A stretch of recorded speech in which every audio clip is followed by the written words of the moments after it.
नमस्कार दोस्तों, स्वागत है आपका हमारे चैनल ऋषभ ब्लॉग पे। मैं आपका दोस्त सुभाष यादव स्वागत करता हूं अपने इस चैनल में।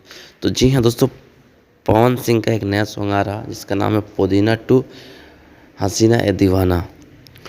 जिसका पहला पार्ट बहुत ही तबाही मचाया था, पवन सिंह और अनुपमा यादव के आवाज़ में था। और इस बार तो पवन सिंह अनुपमा के साथ गद्दारी कर दिए थे, क्योंकि उन्होंने अक्षरा का जमकर तारीफ़ किया था और वो अपना पावर उस लड़की पे दिखाकर उसे वहाँ से डिलीट करवा दिए उनका गाना और शिल्पी राज से गवाए हैं। तो देखिए ये गाना कितना रंग लाता है और उम्मीद है ठीक ही ठाक रहेगा। लेकिन क्योंकि पार्ट 1 इतना चला था, इतना नाम हुआ था, उसका वजह से इस गाना को भी लोग सुनेंगे। लेकिन देखते हैं कितना मज़ा आता है, क्या होता है।